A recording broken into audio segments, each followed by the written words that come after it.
One dish کے اوپر شہباز صاحب نے انقلابی قدم اٹھایا تھا کہ ون ڈش کے علاوہ ٹو ڈش ہوتی تھی تو اپنا پیرنٹس کو بھی اندر کر دیا جاتا تھا، ایون کہ دلہے کو بھی اندر کر دیا جاتا تھا. بالکل ایسے ہی. اور اسی طرح میں سمجھتا ہوں کہ ہمیں انقلابی قدم اٹھانا ہوگا کہ اگر دہیج کی ڈیمانڈس کرنے والی فیملیز کو کم از کم اتنا پنش کیا جائے، اگر یہ چیز ثابت ہو کہ کم از کم کبھی کوئی فیملی کسی بھی مظلوم باپ سے یا ماں سے یا یتیم بچی سے یا ان کی فیملی سے ڈیمانڈ نہ کر سکے کہ ہمیں دہیج چاہیے. اور اس کے اوپر ان شاء اللہ تعالیٰ آپ کو امپلیمنٹیشن بھی نظر آئے گی.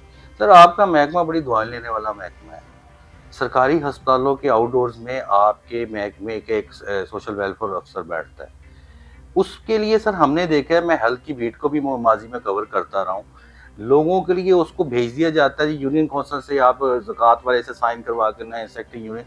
کیا کرائیٹیریا آج تک ایسا کیوں نہیں بنا دے؟ لوگ تو ویسے ہی فوت ہو جاتے ہیں یا بھاگ جاتے ہیں. اس کے لیے سر آپ کیا کریں گے؟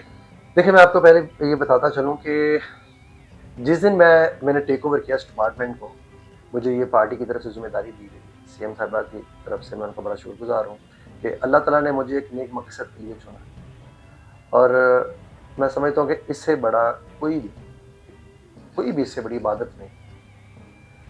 وولنریبل مارجنائزڈ لوگوں کی خدمت کرنے سے زیادہ میں نے آپ کو دیکھا بھی ہے، وہ آپ جو اور ہم پہلی دفعہ اس ڈپارٹمنٹ کی پالیسی ہم لے کے آ رہے ہیں، جو پالیسی ہم بنا چکے ہیں، جو پالیسی کیونکہ آج سے پہلے اس ڈپارٹمنٹ کی کوئی پالیسی نہیں تھی، کوئی ڈائریکشن نہیں تھی کہ اس ڈپارٹمنٹ میں کس نے کس ڈائریکشن میں چلنا. تو لہٰذا آپ نے جو بات کی اپنا میڈیکل سوشل آفیسرس کی بات کی، بالکل 150 کے 115 ہاسپٹلس میں ہمارے میڈیکل سوشل آفیسرز موجود ہیں. تو ان کے اوپر ہم ہیلتھ والوں سے مل کے ہماری کوشش یہ ہے کہ آنے والے دنوں میں چند دنوں میں ان شاء اللہ تعالیٰ کہ ہم ہیلپ ڈیسک قائم کریں ہر ہاسپٹل میں، سوشل ہیلپ ڈیسک قائم کریں تاکہ معاشرے کے جو پسے ہوئے لوگ ہیں جو ہاسپٹلس میں جاتے ہیں، مارجنائزڈ ہیں، ولنریبل ہیں، جو لوگ جاتے ہیں وہاں پہ، کم از کم وہ ہاسپٹل میں جائیں تو کم از کم انہیں سوشل ویلفیئر کا میڈیکل آفیسرز کا ایک ڈیسک نظر آئے جہاں سے انہیں کوئی بھی ہیلپ چاہیے ہو، ان کی کوئی بات نہیں سن رہا تو فوری طور پہ وہ ہمارے لوگ حرکت میں ہیں تاکہ ان کی اسسٹنس آسان ہو، وہ آسانی کے ساتھ جو ان کے ایشوز ہیں وہ ٹیک اپ ہوں وہاں پہ. سر آپ کے یہ دارالفلاح، دارالمان اس طرح کے آپ کے محکمے میں شامل ہیں.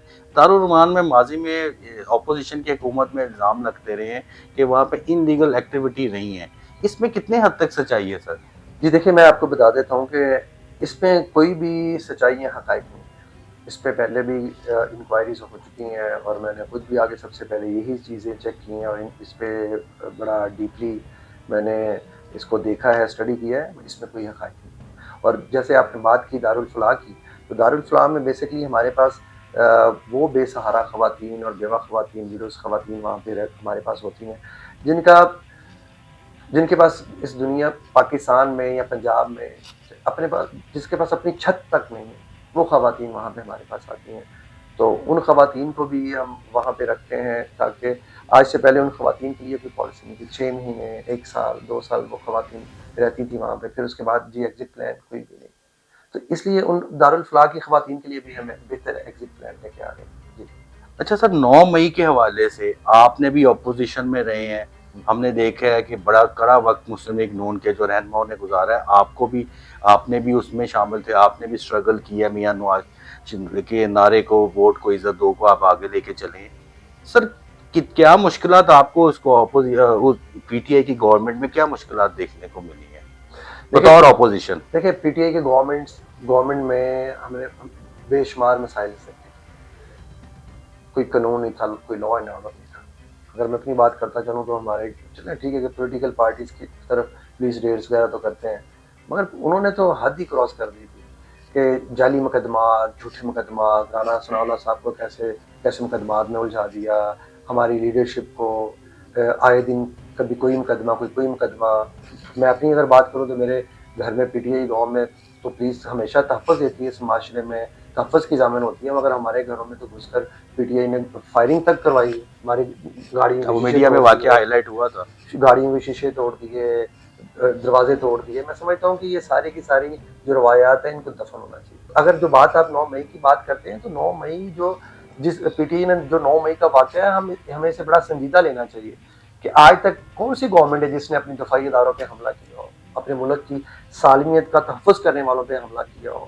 آپ کو 9 مئی کا وہ سیاہ دن نظر آئے گا کہ یہ کون سا ہے کہ آپ کا دل کیا تو آپ نے جا کے جناح ہاؤس کور کمانڈر ہاؤس کو جلا دیا، آپ نے کور کمانڈر کی یونیفارمز ہوا میں ڈنڈے پہ لٹکا کے لٹکائی ہے اور ہوا میں فضا میں دکھا رہے ہیں، لوگوں کو تماشا بنا رہے ہیں اپنی پوری قوم کا. آپ نے اپنی ایئر بیسز پہ حملے کر دیے، جہاں جہاں پہ دفاعی تنصیبات تھیں آپ نے ان کے اوپر حملے کر دیے. کسی سیاسی پارٹی نے اس سے پہلے یہ کام نہیں کیا، اور نہ ہی کوئی بھی سیاسی پارٹی یہ کر سکتی.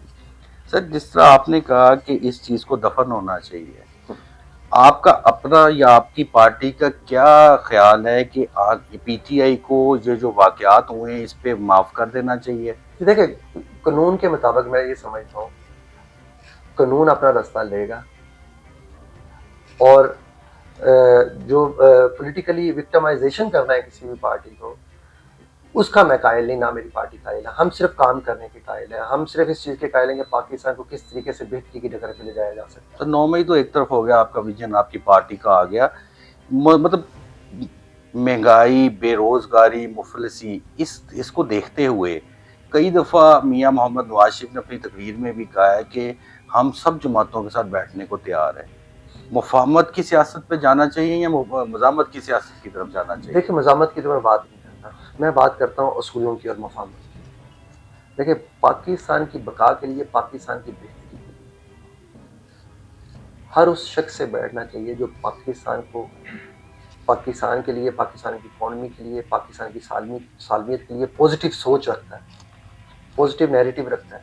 ہر اس شخص کے ساتھ بیٹھنا چاہیے جو پاکستان کی ترقی چاہتا ہے، جو پاکستان کی خوشحالی چاہتا ہے، جو پاکستان کی دفاعی اداروں کو مضبوط کرنا چاہتا ہے، جو پاکستان کی عوام کی، جو آج جس تکلیف سے عوام کو گزر رہی ہے، عوام، غربت، مہنگائی، جو ایسی اس جہاد میں جو اپنا حصہ ڈالنا چاہتا ہے اس مشکلات سے نکلنے کے لیے، وہ ہمیں ہر اس شخص سے بیٹھنا چاہیے. سی ایم کے پی کے اسلام آباد پہ حملے کی دھمکیاں دیتے ہیں، قبضے کی دھمکیاں دیتے ہیں. سر آپ کیا سمجھتے ہیں کہ ایک as a C M political worker یہ جو بیانات ہیں دینے چاہیے یا نہیں دینے چاہیے؟ لیکن سب سے پہلے تو انسان کو بات کرنے سے پہلے سوچنا چاہیے کہ وہ علی امین گنڈا پور نہیں ہے، وہ اب سی ایم ہے. اس طرح کے بیانات دینا میں سمجھتا ہوں کہ ایک سی ایم کے شان شان. میں سمجھتا ہوں یہ بچوں والے بیانات ہیں، یہ کوئی مووی نہیں چل رہی، یہ حقیقت ہے. ان ڈائلاگ سے باہر نکل کے ڈیلیور کرنے کی طرف جانا چاہیے. معاشرے میں سیاسی فرقہ واریت پھیلانے کی بجائے معاشرے کو ان سب چیزوں سے باہر نکالنا چاہیے. اچھا سر یہ بتائیے گا، آپ کی پارٹی کے بہت سے سینئر رہنما ناراض ہو کے جا چکے ہیں، وٹ ایور کیا وجہ تھی، شاہد خاقان عباسی صاحب، آصف کرمانی صاحب، چوری نثار صاحب، مفتاح اسماعیل صاحب، آپ نہیں سمجھتے کہ ایسے جو لوگ ہوتے ہیں جنہوں نے زندگیاں دی اور پارٹی کا سرمایہ ہوتے ہیں، آپ کی قیادت کو یا ان کی کوئی ایسی کمیٹی بنا کے واپس لانے کے لیے کوئی کوشش کرنی چاہیے؟ دیکھیں، سب سے پہلی بات تو یہ ہے کہ ہمیں اللہ تعالیٰ کا شکر ادا کرنا چاہیے کہ اگر آپ مفتاح اسماعیل صاحب کی بات کرتے ہیں، خاقان عباسی صاحب کی بات کرتے ہیں، تو پارٹی کبھی بھی کسی ورکر کی محنت کو رائیگاں نہیں جانے دیتی. تو میں سمجھتا ہوں کہ پولیٹیکل اگر وہ ورکرز تھے، ایم این اے رہے، تو میاں محمد نواز شریف صاحب نے انہیں پرائم منسٹر بنایا. اگر مفتاح اسماعیل صاحب آئے تو وہ وزیر خزانہ رہے. تو میں سمجھتا ہوں کہ اس سے بڑا اور پارٹی کیا کسی ورکرز کو عزت دے سکتی ہے. تو میں سمجھتا ہوں کہ ہمیں ہمیشہ اپنی لیڈرشپ کے فیصلوں کا احترام کرنا چاہیے. لیکن سر ایک جمہوری پارٹی میں یہی ہوتا ہے کہ اپنا اختلاف رائے بندہ دے، اس کو ایکسیپٹ کرے. پارٹی سے نکال دینا یا ایسے حالات پیدا کر دینا یہ بھی ایک جمہوری پارٹی کی نئی نشانی. دیکھیں، ایک بات یاد رکھیں، کسی نے بھی کسی کو پارٹی سے نہیں نکالا. ہر کسی کا ایک اپنا ڈیسیجن ہے، ہر ایک کا اپنا ڈیسیجن ہے. خاقان عباسی صاحب بھی یہیں پہ ہیں اور مفتاح اسماعیل صاحب بھی یہیں پہ ہیں. کوئی کسی دوسری پارٹی کو انہوں نے جوائن نہیں کیا، تو نہ ہی پارٹی نے نکالا ہے. ان کا ایک اپنا ذاتی فیصلہ ہے. تو ہر انسان اپنا جمہوریت میں ہر انسان اپنا ذاتی فیصلہ کر سکتے ہیں. کون سی ایسی اصلاحات اپنے محکمے میں آپ لے کے آ رہے ہیں اور کیا میسج دینا چاہیں گے اپنے ادارے کے لوگوں کو؟ جی، میں تو یہی کہنا چاہوں گا کہ اس ادارے کے تمام آفیسران کو اور مجھے اگر اللہ تعالیٰ نے موقع دیا ہے ڈیزرونگ لوگوں کے لیے، تو یہ ایک جنت کا سفر ہے. تو ہر کسی کو دیانتداری کے ساتھ محنت کرنی ہوگی. اور یہ ڈپارٹمنٹ آج سے پہلے اس ڈپارٹمنٹ کی بالکل پہچان نہیں تھی، مگر ہم باہر کی دنیا دیکھ لیں تو کوئی بھی گورنمنٹ آتی ہے، ان کا سکسیسفل ہونے کی ایک ہی وجہ ہوتی ہے کہ ان کی سوشل ویلفیئر پالیسی کیا ہے. سر آخری دو چھوٹے چھوٹے سوال ہیں جاتے ہوئے. آپ کا ادارہ این جی اوز کو رجسٹر کرتا ہے، بہت سی ایسی رپورٹس آئی ہیں کہ جو این جی او فنڈنگز کرتی ہیں وہ دہشت گردی میں بھی استعمال ہوتی ہے. میکنزم نہیں ہے ابھی اس کو واچ کرنے کا، کیا کرائیٹیریا لے کے آ رہے ہیں این جی اوز کے حوالے سے؟ نہیں دیکھیں، اس کے اوپر بالکل بہت وفاق کا ایک لا بھی موجود ہے. تو آپ پچھلے دنوں میں کم از کم 8,000 کے قریب این جی اوز تھی یہاں پہ کہ جن کو شارٹ لسٹ کیا گیا، جن کو بالکل کینسل کیا گیا، اور اب 3100 کے قریب ہیں. تو میں سمجھتا ہوں کہ بڑی بریک بینی کے ساتھ این جی اوز کو دیکھا جاتا ہے، ان کا آڈٹ ہوتا ہے. اچھا سر، لاسٹ آپ کا وزٹ میں نے دیکھا تھا، سی ایم صاحبہ نے آپ کو کہا تھا یہ خاتون جن کا گھٹنوں کا پرابلم تھا اور بڑا ایسے جیسے ایک ماں کا بیٹی کا رول آپ ادھر جاتے ہیں ایک بیٹے کا رول ادا کرتے ہیں، میں دیکھتا ہوں ان خاتون کے کیا گھٹنوں کا علاج کروا دیا گیا ہے؟ جی بالکل کروا دیا گیا ہے. میں یہ آپ کو بتاتا چلوں کہ آج سے پہلے ہمارے اوور آل ڈپارٹمنٹ کا آپ کو میں پکچر بتاتا ہوں کہ جب میں نے وزٹس کیے ہیں اس پورے ڈپارٹمنٹس میں ہمارے پاس نہ نیوٹریشنس تھے، نہ ڈاکٹرس تھے، نہ میڈیسنس کی فیسلٹیز موجود ایک نام کا ادارہ تھا یہ. بالکل ایشوز تھے بے شمار. فوڈ کا بڑا فقدان تھا. تو یہ میں سمجھتا ہوں کہ بلیسنگ ہے، یہ اللہ تعالیٰ کا کرم ہے کہ اللہ تعالیٰ نے ہمیں ایک مقصد کے لیے چنا. میں نے تمام جب ہم نے وزٹس مکمل کیے تو ان وزٹس کو مکمل کرنے کے بعد ہم نے پالیسی بنائی پہلی دفعہ اس ڈپارٹمنٹ. اس پالیسی کی روشنی میں ہم چاہے میڈیکیشن کا ایشو ہے، چاہے فوڈ کا ایشو ہے، چاہے نیوٹریشنس کا ایشو ہے، تمام کے تمام ایشوز جو ہیں وہ بڑی سپیڈ کے ساتھ انشاءاللہ تعالیٰ آگے بڑھ رہے ہیں، حل ہونے کی طرف جا رہے ہیں.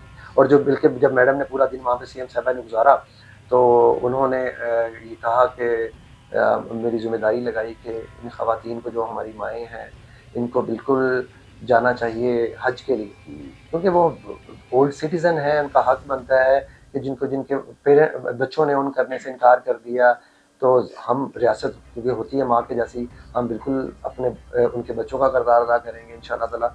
تو اولڈ سٹیزنس کے لیے ہم اسٹیپنڈس کی طرف بھی، اولڈ سٹیزن جو ہے ڈیٹا اٹھانے کے بعد ہم ان کو اسٹیپنڈس کی طرف بھی لے کے جائیں گے.